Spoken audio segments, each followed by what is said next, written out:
Bueno, ok, iglesia, si todos pueden encontrar sus sillas, vamos a empezar nuestro tiempo en la palabra de Dios. Bueno, buenos días.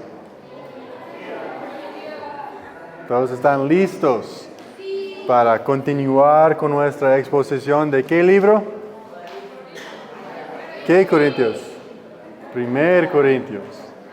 Sí, estamos en 1 Corintios y hoy es semana número 14 de nuestro estudio y vamos a terminar el capítulo 6.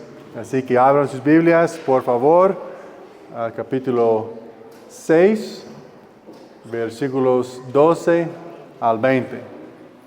1 Corintios, capítulo 6, versículos 12 al 20. Y mientras lo buscan, déjenme darnos un poco de contexto. Hemos estado hablando del pecado y del perdón. Si vemos a un hermano o a una hermana en Cristo viviendo en pecado, lo debemos de mencionar con la esperanza de que se apartan de su pecado, ¿verdad? Lo hacemos con amor, no por ira ni por juzgar, pero debemos comprometernos a hacerlo. Y a esto lo llamamos la disciplina de la iglesia local. Es vital para la salud de la iglesia. Y luego hablamos de la importancia de ser rápidos en el perdón. Preocuparnos más por cómo el pecado de nuestros hermanos cristianos afecta a Dios que por cómo nos afecta a nosotros. Entonces, no dejamos que el pecado quede sin confrontar, pero también perdonamos rápidamente. Esto crea un buen equilibrio. Sin embargo, no debe crear comodidad con el pecado. No seguimos pecando porque sabemos que nuestros hermanos y hermanas en la fe nos ayudarán y nos perdonarán. No luchamos por la santidad. Huimos del pecado en todos los aspectos de nuestras vidas. Y eso es lo que vamos a ver en el texto de hoy. Lo que significa luchar por la santidad, huir del pecado. Bueno, ¿todos están ahí en sus Biblias? 1 Corintios capítulo 6. Bueno, leamos juntos entonces. 1 Corintios capítulo 6, versículos 12 al 20. Dice: todas las cosas me son lícitas, pero no todas son de provecho. Todas las cosas me son lícitas, pero yo no me dejaré dominar por ninguna. Los alimentos son para el estómago y el estómago para los alimentos, pero Dios destruirá a los dos. Sin embargo, el cuerpo no es para la fornicación, sino para el Señor, y el Señor es para el cuerpo.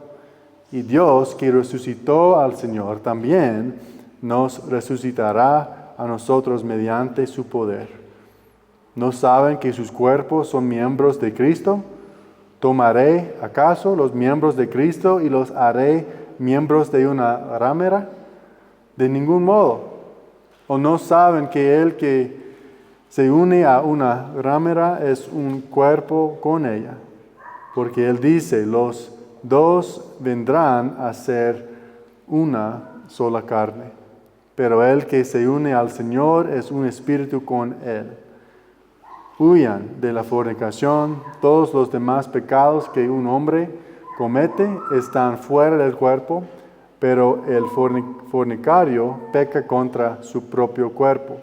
¿O no saben que su cuerpo es templo del Espíritu Santo que está en ustedes, el cual tienen de Dios, y que ustedes no se pertenecen a sí mismos, porque han sido comprados por un precio? Por tanto, glorifiquen a Dios en su cuerpo y en su espíritu, los cuales son de Dios. Bueno, oramos sobre la enseñanza y la predicación de la palabra de Dios.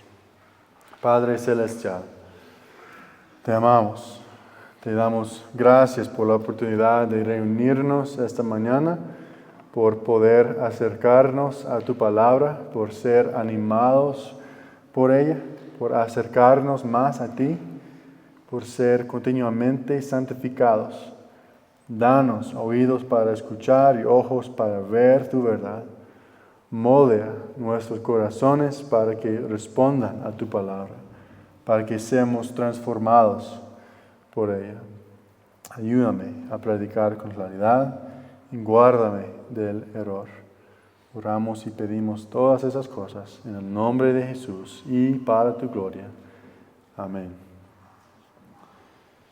Bueno, pregunta: ¿quién de aquí piensa que el fútbol es malo, es pecado? ¿Alguien? Muy bien, nadie. Ok.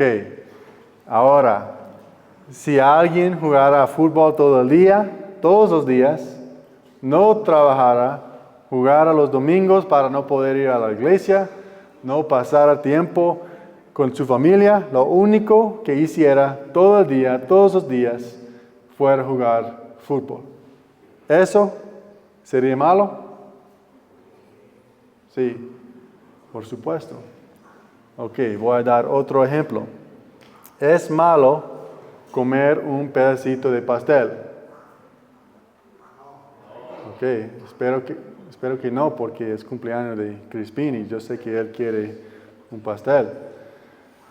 Ok, ahora, si alguien solo comiera pastel, o si comiera 2 pasteles después de cada comida, estuviera obsesionado con pasteles y dulces, pensara en ella entre comidas, siempre deseando la próxima vez que pudiera comerla, ¿eso sería malo? Sí. ¿Alguien lucha con eso? Sí. Yo a veces. Ok. Así que claramente hay un espectro, ¿verdad? Dios nos ha dado cosas buenas en este mundo para disfrutar. Cosas como el fútbol, cosas como la comida.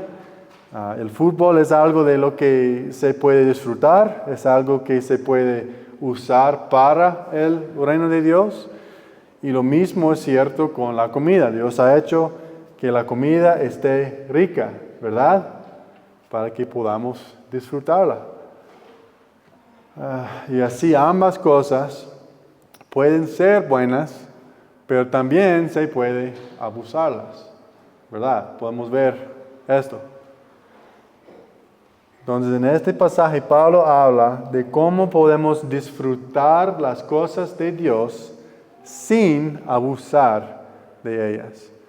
Y esto es realmente importante, iglesia, porque algunas cosas en las Escrituras son muy claras, ¿verdad? Por ejemplo, no matarás, no mentirás, ni robarás. Estas son claras. No son cosas de las que se pueda disfrutar o de las que se pueda abusar. Son cosas que siempre son malas. Sin embargo, hay muchas cosas sobre las que la Biblia no da instrucciones específicas, como los ejemplos que da Pablo, la comida y el sexo. Ambos son dones del Señor de los que se puede disfrutar para su gloria, pero también es muy fácil abusarlas. Y es lo que los corintios estaban haciendo. Por eso debemos saber cómo tratar esas cosas, para tener cuidado de no abusar de ellas, pero tampoco evitarlas por completo. ¿Tiene sentido esta idea? ¿Sí? Ok, y si no, espero que con tiempo va a tener sentido. Entonces la idea.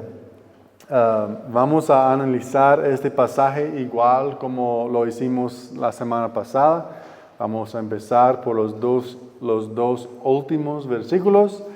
Pablo desarrolla su argumento hasta llegar al punto principal en versículos 19 y 20. Así que vamos a empezar por ese punto principal y luego seguiremos a partir de ahí. ¿Les parece bien?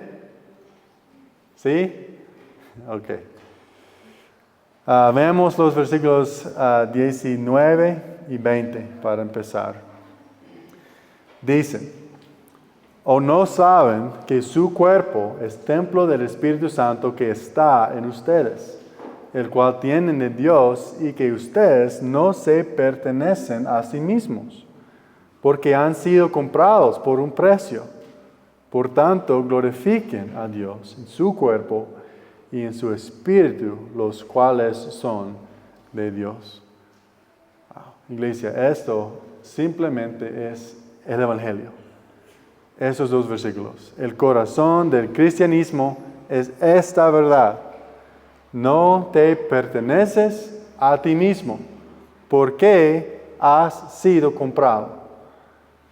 Y eso significa que antes de hablar de huir del pecado, antes de hablar de la santidad, antes de hablar de lo que nosotros debemos hacer, tenemos que entender lo que Cristo ya ha hecho. Porque si no lo entendemos, todo lo demás se convierte en legalismo. Y no queremos esto. Las Escrituras son claras al decir que no nacimos neutrales. No nacimos como personas básicamente buenas que solo necesitaban un pequeño ajuste, un poco de perdón. No, nacimos en pecado, como dice Romanos 3:23. Por cuanto todos pecaron y no alcanzan la gloria de Dios. Todos, cada uno de nosotros. Y ese pecado no es algo insignificante, no se trata solo de errores que cometimos solo una vez, es una rebelión total contra un Dios santo. Y por eso teníamos una deuda que nunca podremos pagar. Como dice Romanos 6:23, la paga del pecado es muerte. Eso es lo que nos ganamos, la muerte. Eso es lo que nos merecíamos, es la ira de Dios. Pero Pablo dice aquí, han sido comprados por un precio. Eso significa que alguien pagó por ti y por mí. No te liberaste a ti mismo, no te arreglaste a ti mismo, no te ganaste el camino de vuelta a Dios. No. Fuimos comprados. ¿Y cuál fue el precio, iglesia? Porque no fue dinero, no fueron buenas obras, no fue esfuerzo, fue la sangre de Jesucristo. Como dice 1 Pedro capítulo 1, versículos 18 al 19. Ustedes no fueron redimidos con cosas perecederas, como oro o plata, sino con sangre preciosa, como de un cordero sin tacha y sin mancha, la sangre de Cristo. Iglesia, eso es el precio. El Hijo de Dios se hizo carne, vivió la vida perfecta que nosotros no pudimos vivir y luego murió en la cruz en nuestro lugar. Él recibió el castigo por el pecado para que los pecadores, como nosotros, pudiéramos ser perdonados. Es el Evangelio. Piénsalo así. Imagina que te estás ahogando en el mar. Estás a punto de hundirte bajo el agua. Ya no te quedan fuerzas ni capacidad para salvarte. Y alguien se tira al agua, arriesgando su propia vida, y te saca de ahí. No sales del agua diciendo, mira lo que he hecho. No, sales jadeando en busca de aire, agradecido a quien te salvó, sabiendo que estarías muerto si alguien no te hubiera salvado. Eso es el Evangelio. Solo que es aún más grave, porque no solo nos estamos ahogando, estábamos muertos en nuestro pecado. Efesios 2:1 dice, estaban muertos en sus delitos y pecados. Los muertos no se salvan a sí mismos. Los muertos ni siquiera piden a nadie que los salve.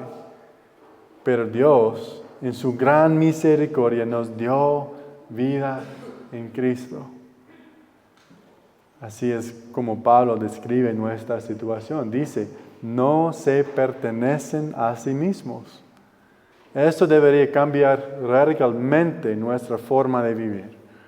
Si no nos pertenecemos a nosotros mismos, eso va directamente en contra de lo que dice nuestra cultura, ¿verdad? O nuestra carne. El mundo dice, es tu cuerpo, es tu vida, haz lo que querías, ¿verdad? ¿Es el mensaje del mundo? Pero el Evangelio dice, no, tú perteneces a Cristo. Y si eres cristiano, tu vida ya no te pertenece. Has sido comprado, le perteneces a Él. Y por eso Pablo dice, glorifiquen a Dios en su cuerpo. Y ves el orden. No glorifiques a Dios para que pueda ser comprado, sino que ya ha sido comprado. Por lo tanto, glorifica a Dios. La obediencia y la santidad se viene del Evangelio. La forma en que vemos el pecado viene determinada por nuestra comprensión del Evangelio. Y el centro del Evangelio dice que no nos pertenecemos a nosotros mismos. Hemos sido comprados por un precio, por el Dios del universo. Otro ejemplo. Imagina que alguien te da algo y te pide que lo cuides. ¿Quién va a hacerlo? ¿O necesitas más información? Porque ahora no sabes quién es, no sabes qué es la cosa, ¿verdad? Ok. Entonces imaginemos que esa persona es un desconocido y te da una piedra. ¿Quién va a hacerlo? ¿Quién va a cuidar esta piedra de un desconocido? ¿Nadie? Tal vez una persona. ¿Y por qué no? Uno, no conocemos a esa persona y también no hay valor en esta cosa, esta piedra, ¿verdad? Entonces probablemente no.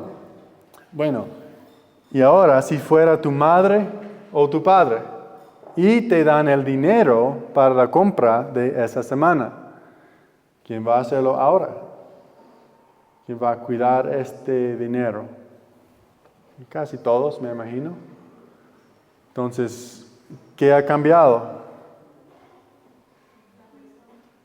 La persona y el objeto.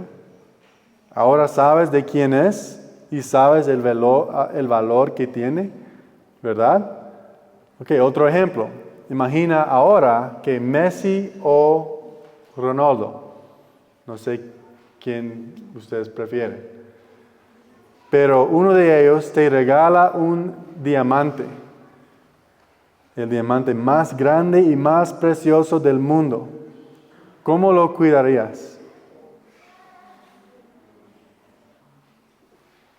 ¿Sí? Con mucho cuidado, ¿verdad?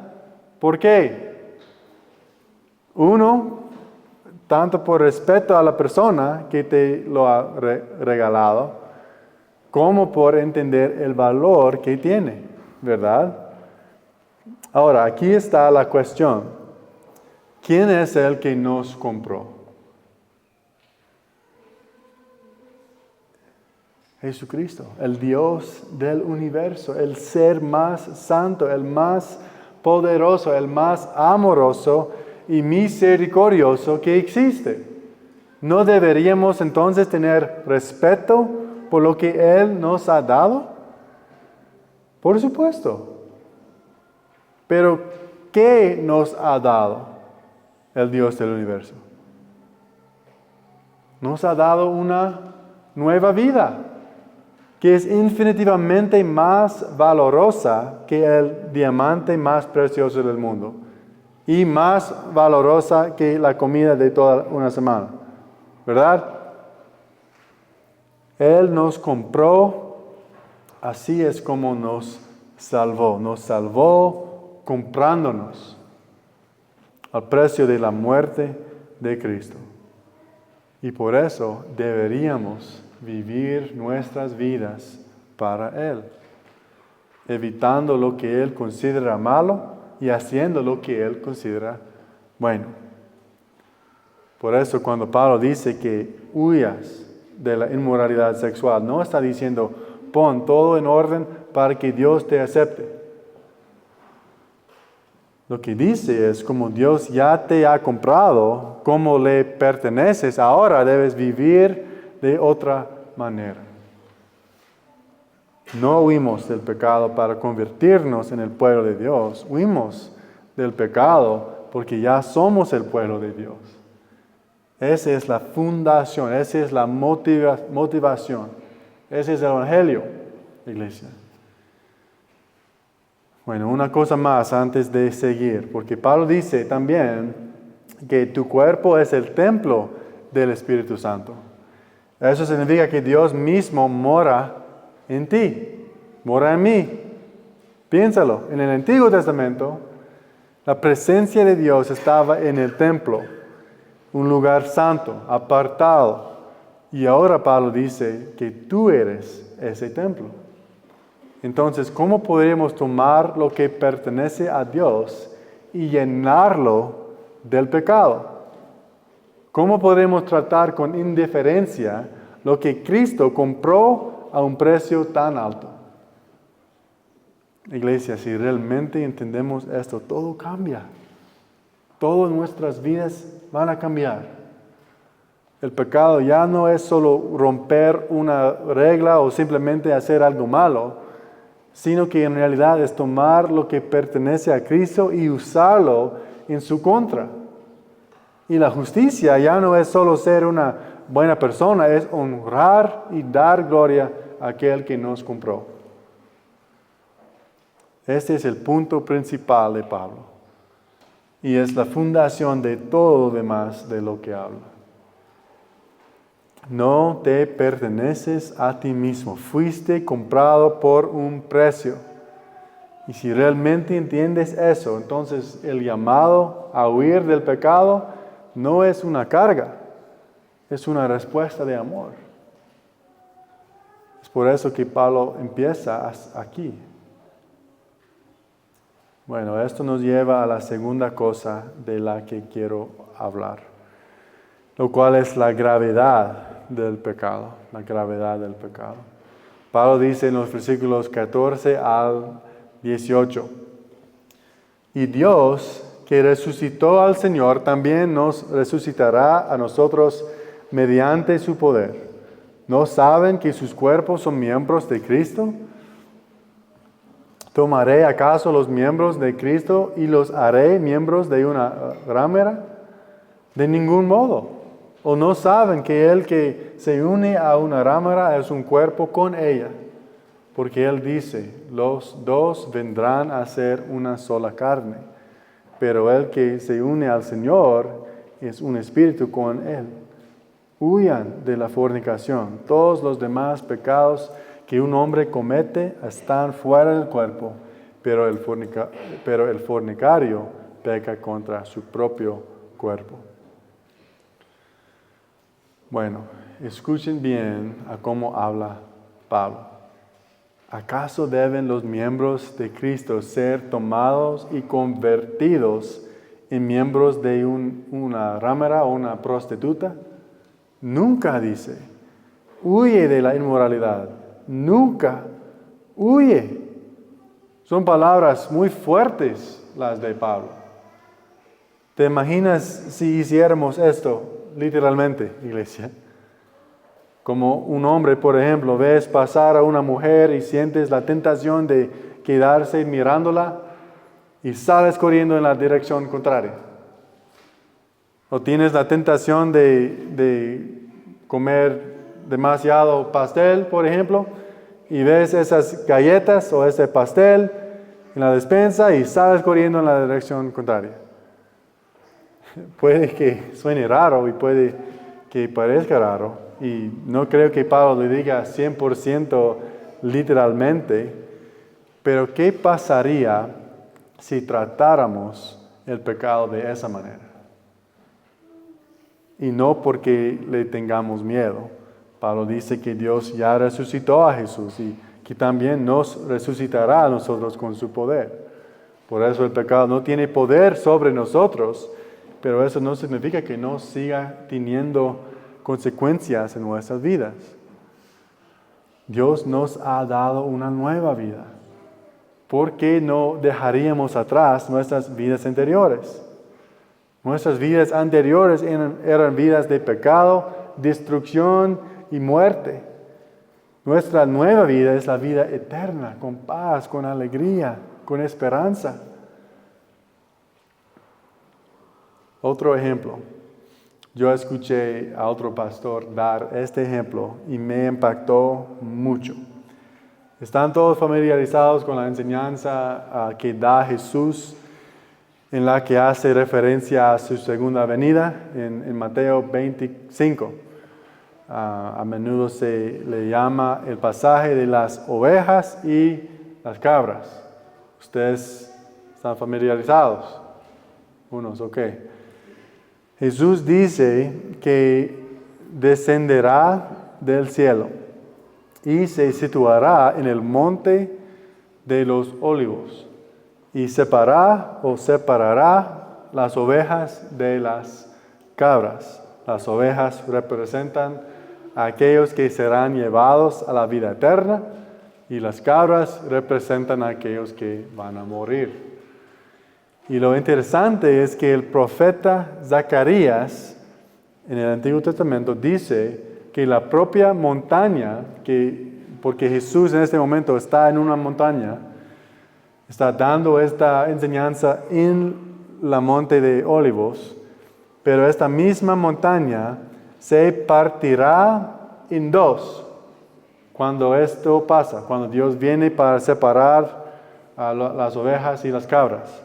La montaña va a dividir en dos. Es lo que dice Zacarías.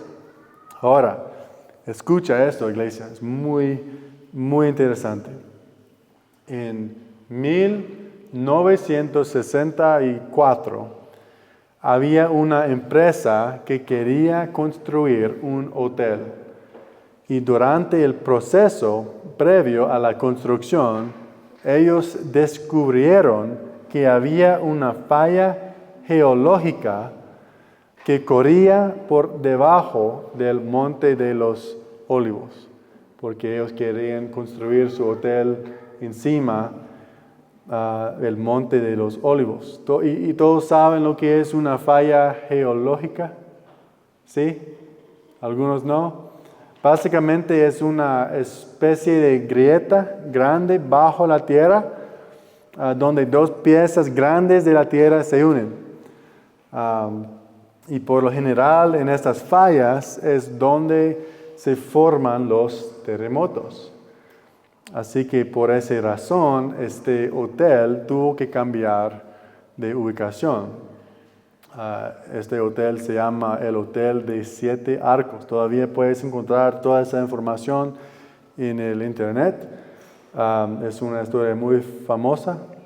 Pero imaginen entonces, con todo eso en mente, con lo que dijo Jesús, cómo va a regresar en este monte, y ahora hay evidencia de una falla geológica bajo este monte, y Zacarías nos dijo que este monte va a dividir en dos, mientras Jesús está separando los que van a vivir con Él en el cielo y los que van a sufrir en el infierno.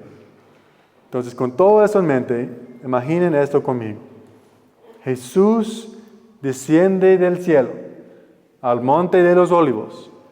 Todas las personas de todas las naciones del mundo están reunidas en esta montaña. Y Jesús las separa. Las cabras a este lado, las ovejas a este lado. Y mientras hace esto, hay un terremoto. Y la montaña se parte literalmente en dos.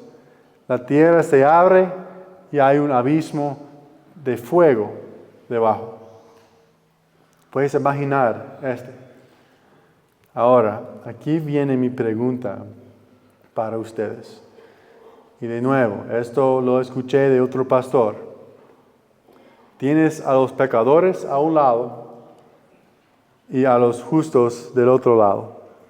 Y los justos solo están a salvo si se permanezcan en el lado donde Jesús los colocó.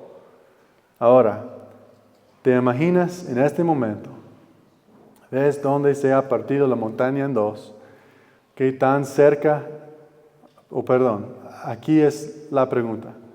Y podemos imaginarlo aquí. Este es un lado, este es el otro lado, y aquí es la línea o el abismo. ¿Ok? Estamos en una montaña. ¿Qué tan cerca a la línea te vas a quedar?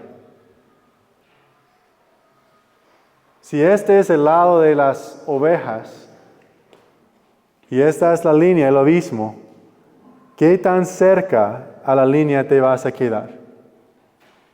¿Qué piensas, Gaspar?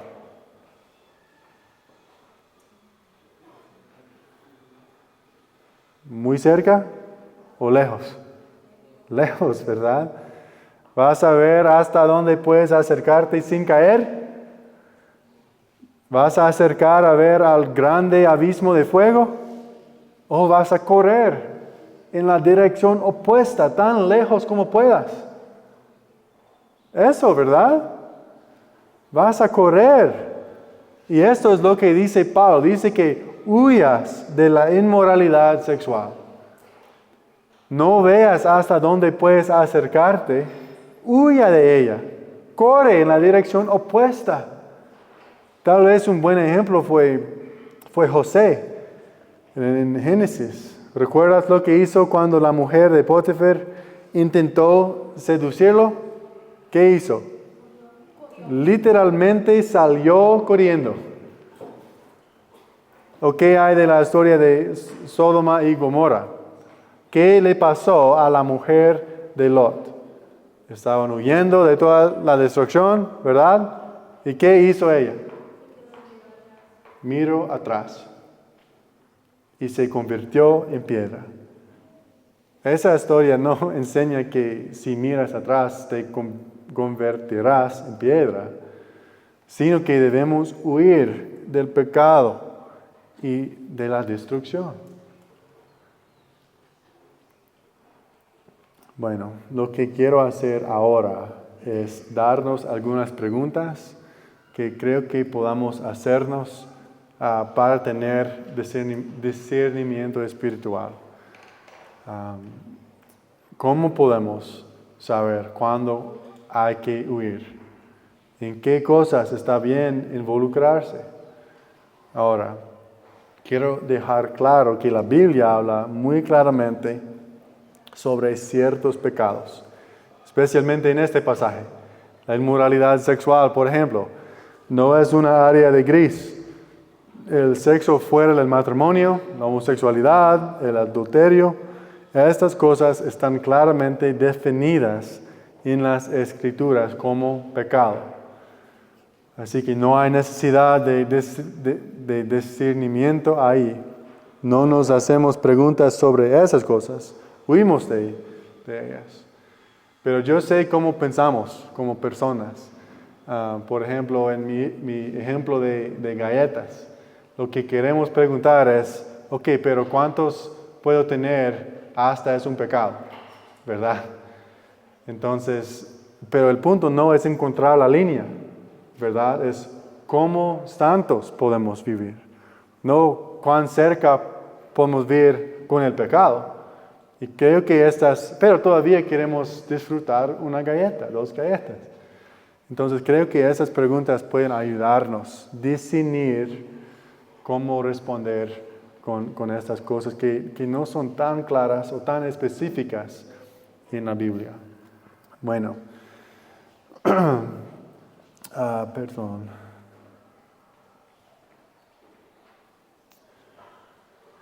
Ok, volvamos al texto para ver estas preguntas. Versículos 12 y 13. Pablo dice, todas las cosas me son lícitas, pero no todas son de provecho. Todas las cosas me son lícitas, pero yo no me dejaré dominar por ninguna. Los alimentos son para el estómago y el estómago para los alimentos, pero Dios destruirá a los dos. Sin embargo, el cuerpo no es para la fornicación, sino para el Señor. Y el Señor es para el cuerpo. Bueno, la primera pregunta entonces es esta. ¿Me sirve de algo esta cosa? ¿Me sirve de algo?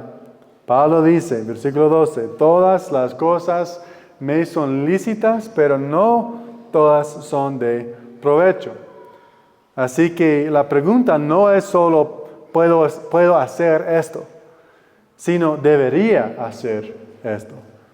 ¿Me beneficiará realmente esto en mi vida espiritual? ¿Me acercará más a Cristo? ¿O me alejará de Él?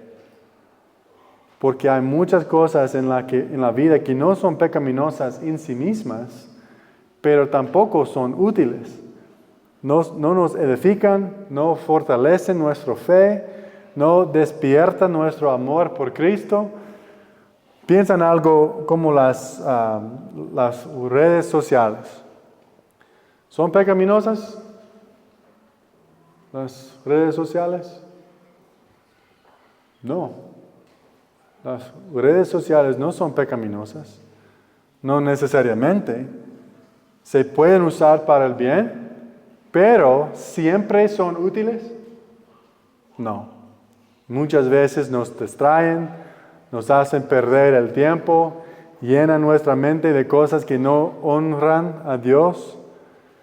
Así que la pregunta no es solo si están permitidas, sino si me sirven de algo, si son útiles.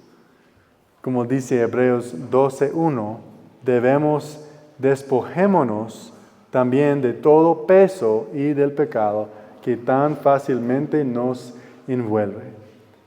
Y no dice solo del pecado, sino del peso.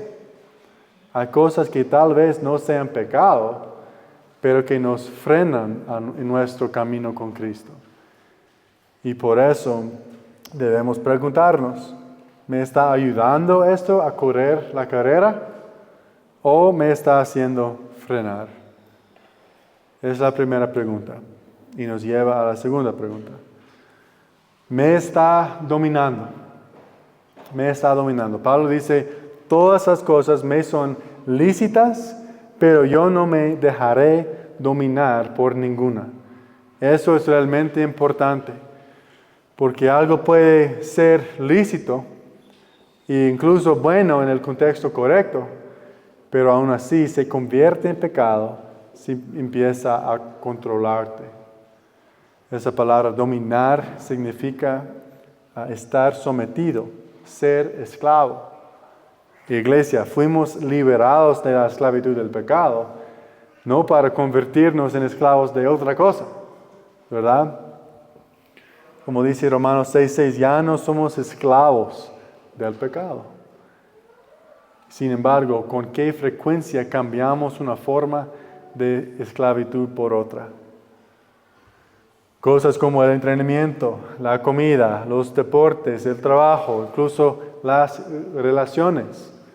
Ninguna de esas cosas es pecaminosa en sí misma, pero pueden convertirse en ídolos. Pueden empezar a controlar nuestros pensamientos, nuestro tiempo, nuestros deseos. Déjame preguntártelo así. ¿En qué piensas cuando no tienes nada más en qué pensar? ¿A qué corres cuando estás estresado? ¿Qué sientes que tienes que tener para estar bien? Esas cosas pueden revelar qué es lo que domina tu corazón. Y Pablo dice, no me dejaré dominar por ninguna. ¿Por qué? Porque Él ya pertenece a Cristo. Recuerda, no te perteneces a ti mismo. Fuiste comprado por un precio. Entonces, ¿cómo podríamos permitir que otra cosa tomara el control sobre nosotros cuando pertenecemos a Cristo?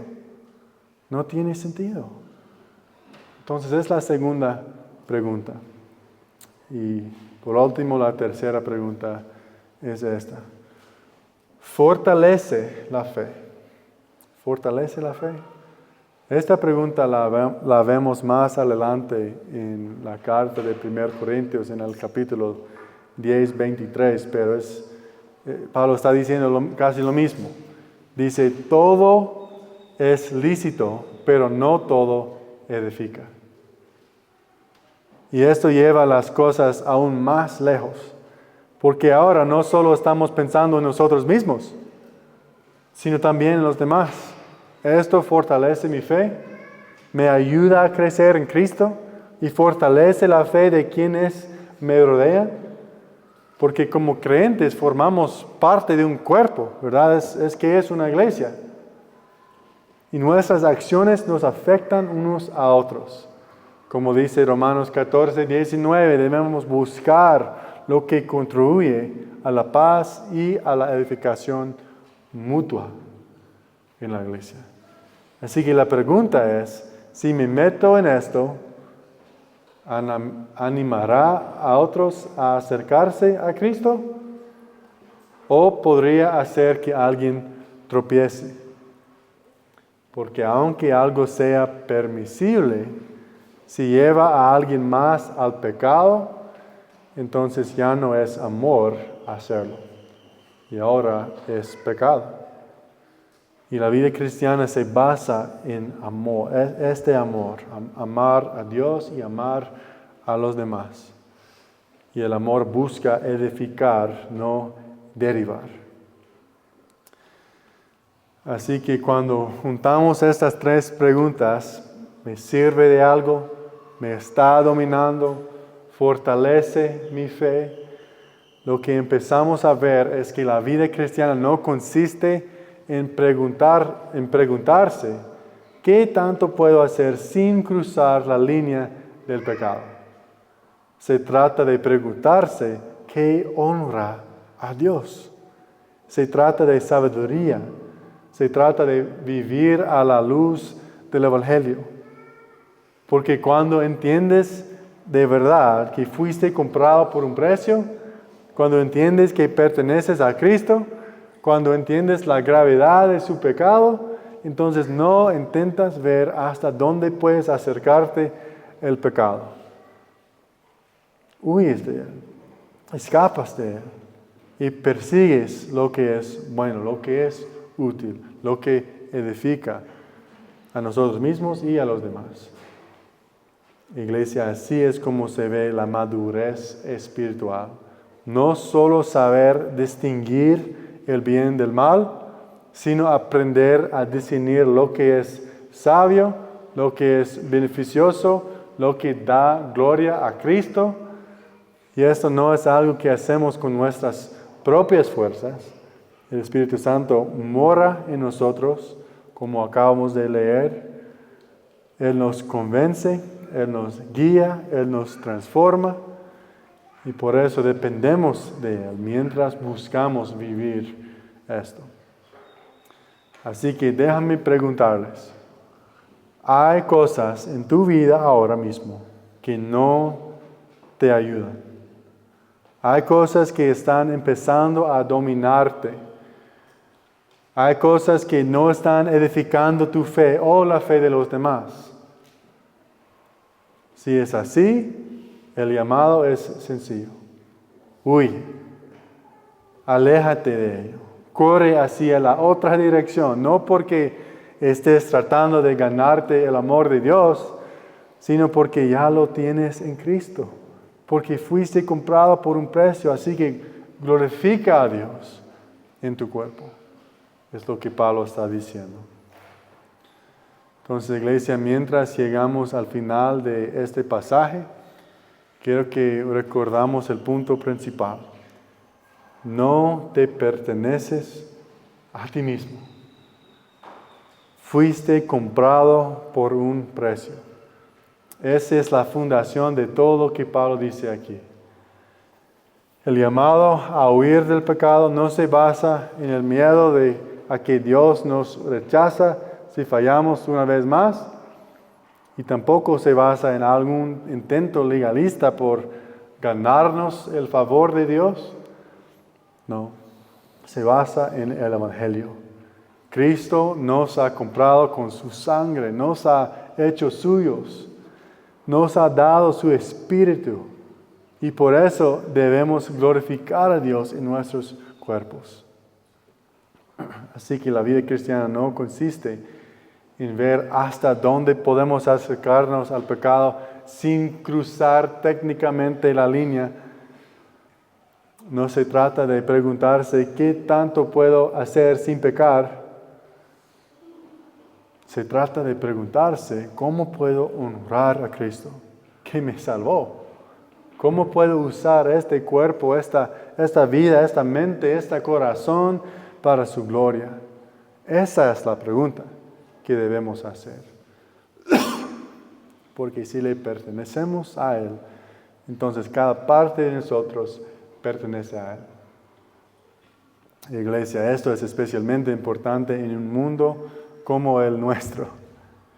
Vivimos en una cultura que nos dice constantemente que sigamos nuestros deseos, que confiemos en nuestros sentimientos, que hagamos lo que nos hace felices. Pero la palabra de Dios nos dice algo muy diferente. Nos dice que nuestros cuerpos son para el Señor. Y, que fuimos creados por Él y redimidos por Él. Y por lo tanto, debemos vivir para Él. Así que cuando el pecado se acerca, no jugamos con Él. No intentamos controlarlo. Fuimos de Él y fuimos hacia Cristo. Y tal vez hay algunos de ustedes aquí esta mañana que sientan el peso de este pasaje de manera muy personal. Tal vez veas en tu vida un pecado con el que te has acostumbrado demasiado. Tal vez haya algo que no te ayuda, algo que está empezando a dominarte, algo que no está edificando tu fe o la fe de los demás. Bueno, la respuesta no es ocultarlo, y la respuesta no es la desesperación. La respuesta es el arrepentimiento. Aléjate de ello. Llévaselo al Señor, confésalo, lucha contra ello, acábale y recuerda que en Cristo hay gracia para los pecadores y poder para la santidad. Así que, iglesia, seamos un pueblo que se toma el pecado en serio, seamos un pueblo que huye de él y seamos un pueblo que lo hace no como esclavos que intentan ganarse un lugar en la casa de Dios, sino como hijos y hijas que ya le pertenecen. Fuimos comprados por un precio. Así que glorificamos a Dios en nuestros cuerpos, ¿verdad? Oremos, iglesia.